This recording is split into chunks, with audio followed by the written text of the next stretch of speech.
আমরা চেষ্টা করেছি সামগ্রিক উন্নয়নের ধারণার জোর দিতে। দেশের ইতিহাসে প্রথমবারের মতো জাতীয় বাজেট দিল অন্তর্বর্তী সরকার।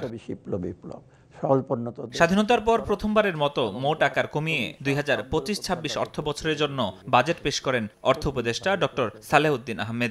এবারের বাজেট কিছুটা ব্যতিক্রমধর্মী। দেশের ইতিহাসে প্রথমবারের মতো আমরা বিগত বাজেটের চেয়ে ছোট আকারের বাজেট আগামী অর্থবছরের জন্য প্রস্তাব করছি। জুলাই গণ অভ্যুত্থানে শহীদদের পরিবার ও আহতদের ভাতা, চিকিৎসা, অনুদান ও পুনর্বাসনের জন্য ৪০৫ কোটি ২০ লাখ টাকা বরাদ্দ হয়েছে ২০২৫-২৬ অর্থবছরের বাজেটে। জুলাই গণ অভ্যুত্থানে শহীদদের পরিবার এবং আহতদের জন্য বরাদ্দ রাখার প্রস্তাব। করমুক্ত আয়সীমার তালিকায় যুক্ত করা হলো জুলাই অভ্যুত্থানে গেজেটভুক্ত যোদ্ধাদের।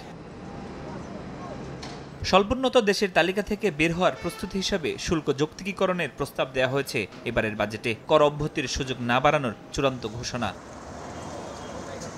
মার্কিন শুল্ক যুদ্ধে এগিয়ে থাকার কৌশলে যুক্তরাষ্ট্র থেকে পণ্য আমদানি বাড়াতে রয়েছে শুল্ক কমানোর নির্দেশনা। প্রথমবারের মতো দেশে তরুণ উদ্যোক্তা সৃষ্টির জন্য ১০০ কোটি টাকার তহবিল গঠনের প্রস্তাব করেছেন অর্থ উপদেষ্টা।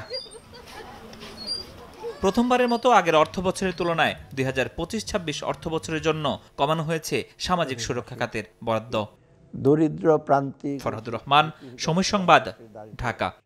সামাজিক বৈষম্য।